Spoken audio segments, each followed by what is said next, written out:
nome da pregação de hoje é Como Controlar Pensamentos Ruins. Vamos ler Filipenses 4:6. Não andeis ansiosos por coisa alguma, pelo contrário, sejam os vossos pedidos plenamente conhecidos diante de Deus, por meio de oração e súplica com ações de graças. E a paz de Deus, que ultrapassa o entendimento, guardará o vosso coração e os vossos pensamentos em Cristo Jesus.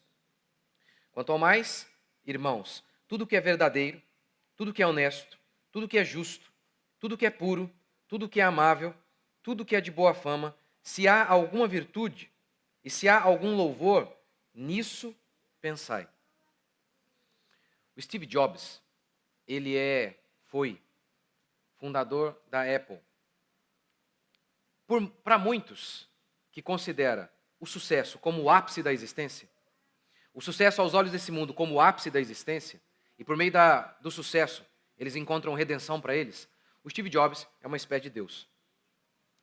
O Steve Jobs fez um dia uma palestra em Stanford, e esse discurso dele tem milhões e milhões e milhões de visualizações. Nele, ele explica o segredo do sucesso dele e como ele lida com a vida. E mesmo ele, um cara extremamente inteligente e dedicado, ele percebe que existe algo mais forte do que ele. Algo que é muito maior do que ele. E ele, nesse discurso, ele conta o seguinte. Ele foi adotado, mas a mãe dele falou o seguinte, olha, eu só vou permitir que os pais adotivos, aqueles que vão adotá-lo, para ser pai dele, dos meus filhos, o pai adotivo do meu filho, é necessário que eles estejam formados em faculdade, graduados. E por conta disso, ela entregou o menino para adoção, mas logo em seguida ela descobriu que aquela família não era graduada, não era formada em faculdade. E aí então ela não queria assinar os papéis finais de adoção, a mãe não queria. E então aquela família teve que fazer um compromisso de você vai enviá-lo para a faculdade. Você vai enviá-lo para a faculdade. Lá, ele entrou na faculdade, mas ele não tinha dinheiro. Era muito caro. Por isso ele abriu mão e ficou fazendo apenas um curso de caligrafia, porque ele não conseguia pagar. 10 anos depois, e ele disse, olha, eu não sabia porquê, eu não sabia o que eu iria fazer da minha vida. 10 anos depois, aquele curso de caligrafia foi o grande diferencial que moldou tudo o que ele fez. E foi um sucesso. E aí ele diz o seguinte, mas como que eu poderia fazer essas conexões? Olhando para trás agora é fácil, mas lá atrás eu não sabia nem para que, eu não ia usar para nada aquilo ali na minha vida no dia a dia. Aquele curso de caligrafia, aquele curso lá que ele fez. Nada. Aí ele diz, tá vendo? Vocês precisam acreditar em alguma coisa. Destino, acreditar no seu próprio estômago, karma, qualquer coisa. Mas acreditem em alguma coisa. É assim que os ímpios fazem para se sentirem em paz, diante da demanda da vida, porque a vida é complexa, é difícil. E eles entendem isso. Quando eles olham para a vida, eles olham para o amanhã, a tendência é ficar ansioso, com medo. E aí eles criam seus ídolos para que eles tenham paz. O movimento do pensamento positivo é a mesma coisa. Sabe como eles lidam com a ansiedade? Eles dizem, tudo vai dar certo, tudo vai dar certo, tudo vai dar certo. Por quê? Porque o universo conspira a favor daqueles que pensam assim, isso é chamado de lei da atração. Ou então, quando eu penso de maneira positiva, algo dentro de mim sai, um leão de dentro de mim sai. E potencial ilimitado se manifesta. Tudo isso é loucura. E um grande perigo, porque quando as coisas derem errado, como é que eles vão fazer? A proposta bíblica não é essa. A proposta bíblica é que vocês pensem de maneira correta. Mas se existe alguém que pode pensar de maneira correta e positiva, é o cristão. É o único. E aqui está uma das chaves para que você lute contra a ansiedade. Pensar de maneira correta. A ansiedade tem em sua raiz um modo incorreto de pensar. A ansiedade é um inimigo que tem em nossa mente o campo de batalha. O ansioso é alguém que não pensa corretamente. E se eu não conseguir? E se o fulano me abandonar? O ansioso, ele faz todos os cálculos de possibilidades. E ele avista apenas o pior. E ele não vê escapatória para ele. Ele não vê. Esse é o pessimista. O ansioso está sempre de olho no final do túnel. E no final do túnel, nunca há luz para ele. Nunca há luz. Mas o cristão não foi chamado a pensar dessa maneira catastrófica. O cristão é o único que, de fato, pode pensar de uma maneira positiva, ou usando um termo mais teológico, com fé. O cristão é o único que pode pensar de maneira racional, e é sobre isso que eu quero falar. Afinal de contas, a Escritura declara que tudo coopera para o bem daqueles que amam a Deus. Isso não nos isenta de dificuldades e de problemas. Mas ele garante que até as coisas ruins serão utilizadas para o nosso bem. Essa é a maneira de pensar. É por isso que, para mim, Paulo fala sobre pensem em tudo aquilo que é bom. Logo após falar sobre não andem ansiosos. Tem tudo a ver. Tem tudo a ver. A ansiedade está aqui. No modo como pensamos em relação ao amanhã. O pensamento correto é vedado ao ímpio. O ímpio não pode pensar de maneira correta. Porque o modo correto de pensar é o modo da esperança, que vê bem até no mal. Mas isso está vedado aos ímpios, porque os ímpios não têm a bênção de Deus sobre eles. O que eles têm é uma falsa esperança, é uma falsa fé. Mas o cristão é o único que de fato pode pensar de maneira correta, porque Isaías declara, para os perversos, diz o meu Deus, não há paz. A Escritura declara que Deus se posiciona contra o ímpio. Deus está em guerra contra o ímpio. O ímpio não é abençoado. Paulo diz em Romanos capítulo 1 que a maldição de Deus, a ira de Deus, está sobre o homem sem Deus. Portanto, o ímpio, ele não precisa nem se preocupar com Satanás, com os homens. Ele tem um problema infinitamente pior. Deus é o inimigo dele, como declara Paulo em Romanos 5,10. O ímpio está debaixo da maldição de Deus. Em Efésios 2,12, Paulo diz assim: antes de vocês se converterem, meus irmãos, vocês estavam no mundo sem Cristo, não tendo esperança. Sem Cristo, sem esperança. Cristo é a base da nossa esperança. E a base firme e sólida da nossa esperança. E é por meio da esperança que você dissipa as trevas da ansiedade. É por meio da certeza absoluta que Deus é com você. Que Deus te ama, que Deus está no controle da sua vida. Que Deus não vai te abandonar. Que não importa o que aconteça, Deus vai suprir a sua vida. Se aquele fulano te abandonar, não tem problema, Deus vai te sustentar de alguma maneira, vai colocar outra pessoa, vai colocar alegria no seu coração. É assim que o cristão tem que pensar. O cristão é o único indivíduo neste mundo que não tem o direito de pensar de maneira negativa, porque Paulo diz em Romanos que até em meio às nossas derrotas, nós somos mais que vencedores. Com todas essas promessas, como nós podemos olhar para amanhã e dizer, não sei, como é que vai ser, meu Deus, e agora? Estou apavorado. Jamais. Até quando o cristão olha para o amanhã e sabe da possibilidade de coisas ruins acontecerem, como Abacuque e Davi disseram, ainda que eu ande pelo vale da sombra da morte, Davi não está tapando o sol com a peneira. Davi não está fazendo como os homens do pensamento positivo fazem. Não, eu nunca vou andar pelo vale da sombra da morte. Davi sabe que isso é uma realidade a todos. Crentes também enfrentam o luto, crentes também enfrentam o desemprego, crentes também enfrentam a doença e todo tipo de mazela que acontece neste mundo. Davi não nega, não tapa os seus olhos e não pensa que por meio de uma ideia ilusória ele vai encontrar paz. Não. O segredo de Davi para encontrar paz não é que ele diz para ele mesmo, pensamentos ilusórios, eu nunca vou andar pelo vale da sombra da morte. Não, o segredo de Davi para não estar ansioso não é este.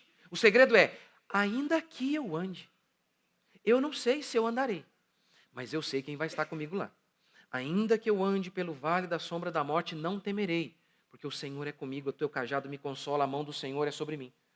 Essa é a perspectiva cristã. É isso que eu quero falar hoje.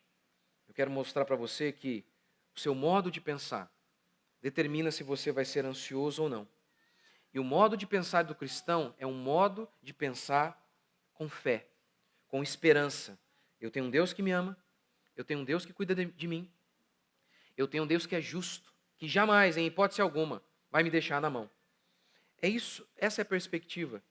Quando a gente olha para Paulo aqui, pensem de maneira correta. Pensem em tudo aquilo que é bom, aquilo que é virtuoso, que isso ocupe o pensamento de vocês. Olha quão importante é pensar de maneira correta. 2 Coríntios. Porque as armas da nossa milícia não são carnais. Ou seja, nós não vamos nos utilizar de armas naturais. Não adianta. Não tem remédio que possa entrar na sua mente e dar jeito no seu pensamento errado. Não existe isso.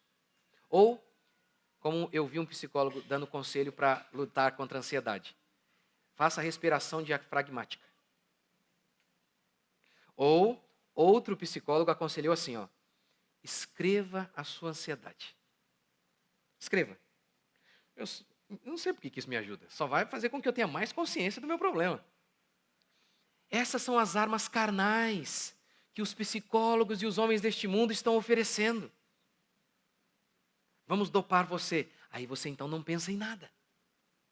Essas são as armas carnais do mundo, mas não são as nossas. As nossas não são assim, porque as armas da nossa milícia não são carnais, são armas espirituais, poderosas em Deus para destruir fortalezas, anulando nós sofismas. Sofisma é só uma palavrinha bonita para pensamento errado, pensamento mentiroso. Sofismas e toda altivez que se levante contra o conhecimento de Deus, e levando cativo todo pensamento à obediência de Cristo. Paulo está dizendo que nós precisamos pegar os nossos pensamentos e dominá-los. Como se a linguagem de Paulo aqui é de combate. Está vendo? Ó, as armas da nossa milícia. Paulo está dizendo, você precisa combater os seus pensamentos. Você precisa entender que você está em uma guerra contra os seus pensamentos. E você precisa vencer os seus pensamentos. Dar um tiro nele. Trazê-lo cativo. Dizer, você vai ser derrotado. E eu vou levar esse pensamento a Cristo, a obediência de Cristo. Eu quero pensar de maneira cristã, cheia de fé e de esperança. Essa é a maneira cristã de enxergar a vida. Pensar só naquilo que é bom, diz Paulo. Pense naquilo que é virtuoso, naquilo que é correto. Leve seu pensamento à obediência de Cristo, estando prontos para punir toda a desobediência e por aí vai, continua Paulo. Os coríntios estavam com ideias erradas, o que os levava a desobedecer a Deus. Paulo então diz, olha, a gente precisa invadir essa fortaleza aí, que é a sua mente, e destruir, quebrar essas portas de negativismo, de incredulidade. Arrombar isso aí. E trazer cativo esses pensamentos, jogá-los fora. Dominá-los, subjugá-los. É o que a gente precisa fazer. Aprender a pensar de maneira correta. Você se lembra quando o salmista diz assim? Por que estás abatido, ó minha alma? Aí ele responde para ele mesmo. Ele confronta ele mesmo. Espere em Deus, pois ainda o louvarei. Você precisa aprender a fazer esse diálogo consigo. Nos momentos em que você começa a enxergar tudo de maneira ruim, você tem que lembrar daquilo que a Escritura declara, que é verdade aquilo que a Escritura declara, que Deus é com você, que o cuidado dele é com você, que o amor dele é por você, que ele prometeu estar com você todos os dias, até a consumação do século. Você tem que fazer esse diálogo. Você tem que travar essa batalha para levar o seu pensamento obediente a Cristo Jesus. Quando vivemos ansiosos, isso tem a ver com os pensamentos errados que temos sobre quem Deus é, sobre o cuidado de Deus em relação a nós, sobre os ídolos que vamos criando, que começamos a dizer, sem essa pessoa eu não vivo, sem esse hobby aqui eu não consigo viver, se eu não tiver mais esse emprego, acabou a minha vida, se a minha família me abandonar, eu não sei o que eu faço. Isso é mentira, isso é um pensamento errado. Isso é um pensamento errado sobre Deus, sobre a vida. Como que nós subjugamos os nossos pensamentos errados? Quais armas iremos utilizar? As armas espirituais. As armas carnais não funcionam. Paulo diz, tudo o que é verdadeiro, seja isso que ocupe o vosso entendimento e o seu pensar. Há um Deus que ama o seu povo, que cuida do seu povo e faz tudo pelo seu povo. Isso é verdade. É isso que deve isso que deve ocupar o seu pensamento, como Romanos 8 declara. Esse, eu acredito, é o versículo-chave contra a ansiedade. Esse é o versículo mais importante contra a ansiedade. Tudo coopera para o bem daqueles que amam a Deus. Mas, pastor, eu perdi todos os meus filhos num dia. Eu perdi todos os meus bens. Eu fiquei enfermo, tudo de uma vez só. Eu perdi o meu nome. A única coisa que sobrou foi a minha esposa, e ela também está sendo uma tentação na minha vida. Ela me disse: amaldiçoa o teu Deus e morre. Não sobrou nada, e o que sobrou não está me ajudando. Como que eu posso ver algo bom nisso? Hoje eu e você vemos, eu estou contando a história de Jó. No final de tudo, Jó diz: antes de passar por todos os sofrimentos, eu te conhecia de ouvir falar, agora os meus olhos te veem. Agora, e quando Jó, a história de Jó estava sendo escrita? Hoje eu e você estamos lendo o final. Mas e quando Jó estava passando? E quando você está passando pela história? Você é a história. Quando você está vivendo o sofrimento e as dificuldades, e você ainda não tem o final da história, como que você lida com isso? Fé. É por meio da fé, da certeza de que tudo coopera. Não, mas isso aqui não pode, não é possível. Perder todos os filhos, perder os bens, ele era o homem mais rico daquela região, perder a saúde e ter como companheira um diabo que tenta a gente, que nos tenta. Não é possível que exista alguma coisa de bom nisso aqui. Mas é aí que entra a fé. A fé declara que nós não vivemos por aquilo que vemos. A gente olha e fala: não, aqui não tem alternativa. Eu já falei isso, mas vou falar de novo. A genuína fé não é quando você olha, lá você está no túnel, e lá no fim do túnel, você vê um feixezinho de luz. Um raiozinho ali. E aí você se enche de esperança. Não. A essência da fé não é essa. Tem um grau de fé ali. Mas a essência da fé não é isso. A essência da fé não é Abraão com 1% de chance de ver a sua esposa grávida. Não, o texto bíblico diz que Abraão era estéril e sua esposa era estéril. 0% de chance. 0. A essência da fé é isso. Você olha para o fim do túnel e você não vê nada, não tem luz. Você olha para a sua circunstância e você fala: não tem saída. Em relação a isso aqui, não é possível, não tem saída. O que eu vou fazer? Aí nasce a fé.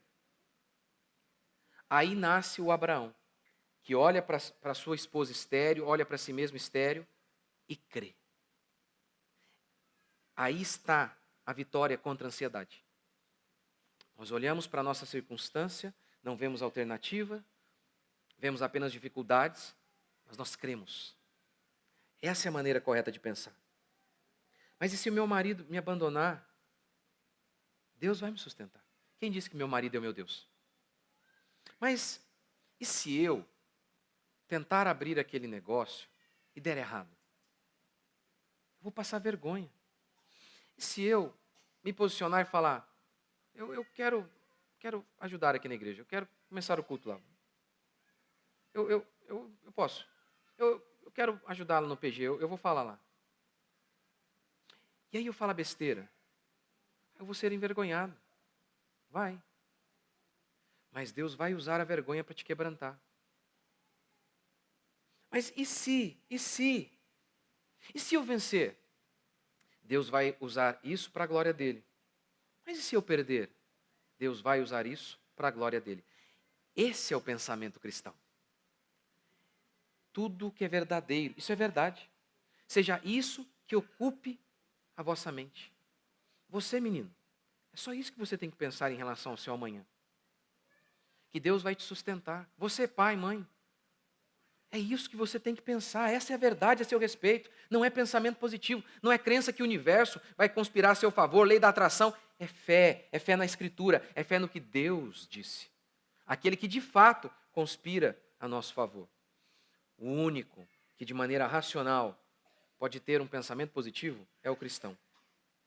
As pessoas negativas tendem a ver o pior. Por isso são mais ansiosas e depressivas. Ansiedade e tristeza andam juntas. O cara do pensamento positivo, uma vez eu falei com uma pessoa assim, ela acreditava no pensamento positivo, que quando você pensa de maneira positiva, o universo conspira a seu favor e por aí vai. E aí, ela era uma vendedora.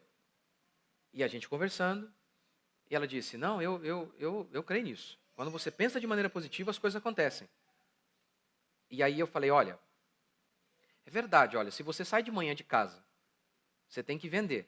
Você já sai dizendo, eu não vou vender, eu não vou vender. Meu amigo, o seu ânimo vai para o buraco. Então você já chega na primeira venda, já cabisbaixo. A probabilidade de vender realmente vai lá para baixo. Mas é verdade que simplesmente porque eu pensei de maneira positiva, o meu produto automaticamente se torna melhor, a condição econômica do país automaticamente se torna melhor? Não é verdade. Não é verdade que basta pensar de maneira positiva e tudo acontece.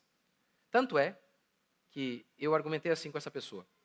Então você acredita mesmo que o pensamento ele cria a realidade? Ela disse sim. Você trabalha com o quê? Aí eu falo, vendas. Ok. O pensamento é ilimitado? Sim. Quanto que você vende por dia? Aí ela falou lá, acho que era 1.000. Eu falei, então hoje você vai sair de casa, vai pensar positivo e você vai vender 1 milhão hoje. Aí ele disse, não, mas não é assim. Não, é assim sim, você acabou de falar que o pensamento cria realidades. Não, mas aí é demais. Não, mas o pensamento não cria, então ele vai criar, o dinheiro vai estar lá e vai sair. Mas não funciona assim, a gente sabe que não funciona. Na prática a gente sabe. Mas as pessoas ficam se iludindo. Se iludindo. Então, o ímpio, ele pensa assim. O universo vai conspirar a meu favor. Ou ele pensa nele mesmo. Como Cristiano Ronaldo, ele diz, não, você consegue. Eu sou o cara, eu sou o bicho. Eu consigo, eu consigo, eu consigo. Mas, com base em quê? No homem, em mim mesmo. A força vem de mim mesmo. Eu penso positivo porque eu sou o bichão. Ou então, porque o universo conspira a nosso favor? Loucura. Loucura. Agora, o cristão é o único que pode, de verdade, ter um pensamento correto e positivo. Porque ele tem Deus a seu favor. Tudo coopera para o bem daqueles que amam a Deus. O negativo, ele diz assim, eu não vou vender. Eu não vou vender. O positivo fala, eu vou vender porque eu sou o bichão, ou porque o universo está comigo. Ou então alguns dizem, não, eu vou vender porque Deus vai honrar. O cristão verdadeiro, ele pensa de maneira correta. Ele pensa assim, eu vou fazer o máximo que eu puder para vender. Mas ainda que eu não venda, ainda que o produto da oliveira minta, ainda assim, eu vou me alegrar no Senhor, o Senhor vai me suprir e eu não vou cair antes da hora, não vou morrer de fome, não vou cair antes da hora, alguma coisa Deus vai fazer. Esse é o pensamento do cristão. O negativo pensa, não vai dar certo. Não, o negativo é um para-raio de negatividade. Não vai dar certo, não vai dar certo, não vai dar certo. O positivo fala, não, vai dar certo, vai dar certo, vai dar certo. Vai dar certo. É igual a história, é uma história famosa no futebol brasileiro, que eles estavam lá e no treino, alguma coisa assim da seleção, vestiário, e aí alguém falou, olha, vamos lá, nós vamos arrebentar, vamos pensar de maneira positiva e tal. E aí eles iam jogar contra os russos. E aí alguém disse assim, olha, só tem que combinar com os russos lá. Porque por mais que a gente pense positivo, e se do lado de lá tiver alguém também pensando de maneira positiva? Se do lado de cá tem alguém que trabalhou e pensou de maneira positiva, mas do outro lado tem alguém que trabalhou e pensou de maneira positiva. Como é que faz? Como é que funcionam essas coisas? Mas o cara que pensa de maneira positiva, sem Deus, ele não nota que o que ele faz é irracional. Ele não nota. E, diferentemente do que muitos dizem, já tem alguns estudos falando que esse pensamento exacerbado de positividade, ele pode gerar justamente o oposto. Ele pode gerar desânimo. Sabe por quê? Porque as pessoas às vezes criam expectativas tão reais, porque desde que se pensa de maneira positiva, e a verdade é que um ou outro chega lá. Mas esse que chega se transforma em alguém famoso e ele vira discurso e o que ele fala vira discurso e milhões de pessoas assistem, mas só ele chegou. Mas a maioria vive na ilusão. Então, essa é uma perspectiva totalmente errada. Totalmente errada.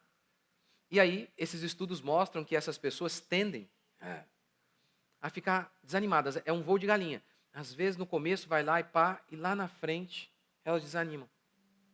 Porque as expectativas são muito irreais. E a maioria não atinge. A maioria não atinge, então elas estão sempre frustradas e muitas vezes entram num estado de angústia e até de depressão. Porque as expectativas são irreais e elas não atingem. Então, o negativo, ele é negativo, e o cara que pensa de maneira positiva, lá no final, a maioria deles, porque uma meia dúzia dá certo, para algumas pessoas funciona mesmo. Mas para a maioria, essa pessoa acaba se tornando negativa também, frustrada e infeliz. O crente não. O crente, ele diz, eu penso melhor, eu trabalho pelo melhor, mas se algumas coisas não saírem do jeito que eu imagino, está tudo certo. Deus está no controle, Deus vai usar essa circunstância ruim, a mão dele é sobre mim, o cuidado dele é sobre mim, ele vai me satisfazer de outra maneira. É assim que pensa o cristão. Portanto, como nós vencemos a ansiedade? Não é olhando para o futuro, porque a ansiedade tem a ver com o medo do futuro. Como que nós vencemos a ansiedade? Não é olhando para o futuro e falando, tudo vai acontecer do jeito que eu espero. Tudo vai acontecer do jeito que eu quero. Não é isso. Não é isso. Porque se não acontece, o cara entra num grau de angústia muito grande. A maneira também não é olhando e pensar, eu estou frito, o futuro é sombrio, é de tempestade. O crente, ele pensa no melhor, ele espera o melhor, mas no final ele sabe, vai que, né? Ainda que a figueira não floresça. Espero que não, mas ainda que. Ainda que o produto da oliveira minta, eu espero que não, eu espero que ela frutifique. Mas ainda que essas circunstâncias ruins me tomem de assalto, eu não sei o que vai acontecer. Mas eu sei que eu vou me alegrar porque Deus vai cuidar de mim, Deus vai me satisfazer, e Deus vai usar até essas circunstâncias ruins e os aparentes fracassos para a glória dele e para o meu bem. Essa é a perspectiva cristã. Não andem ansiosos, pensem em tudo aquilo que é justo, em tudo aquilo que é verdadeiro. Se há alguma coisa virtuosa, que seja isso que ocupe o seu pensamento. Com certeza, então, um dos princípios mais importantes para vencermos a ansiedade é pensarmos de maneira correta. Se a ansiedade tem a ver com pensamento, se a ansiedade tem a ver com um pensamento incorreto em relação ao amanhã, a cura para isso é pensar de maneira correta. E como que eu e você devemos pensar? Deus me ama. Deus tem todo o poder em suas mãos. Deus é justo. Ele não deixa os seus na mão. Ele guarda o seu povo. Ele ama o seu povo em todo o tempo. Nos tempos de sol ou de chuva. No inverno e no verão. Não importa a circunstância, Deus é comigo. A sua mão é sobre mim. Por isso eu posso olhar para o futuro. E eu não sei como é que eu vou terminar. Se eu vou terminar um dia de sol ou de chuva. Se eu vou terminar decapitado na cadeia como Paulo, ou sentado no trono como Davi, eu não sei. Mas eu sei que lá naquele futuro, eu sei que nos períodos de sol ou de chuva, eu não sei qual estação eu vou encontrar. Mas eu sei que eu vou encontrar Deus nela. Não importa qual seja a circunstância, Deus vai estar lá comigo. Essa é a perspectiva correta. Ainda que eu ande pelo vale da sombra da morte, eu não temerei. Eu não temo, não é porque eu olho para o amanhã e falo, não vai ter vale da sombra da morte. O segredo da coragem de Davi não é olhar e pintar uma ilusão. O segredo é olhar para o amanhã. E mesmo que seja um amanhã difícil, ele enxerga Deus lá. Quantos creem? Vamos ficar de pé?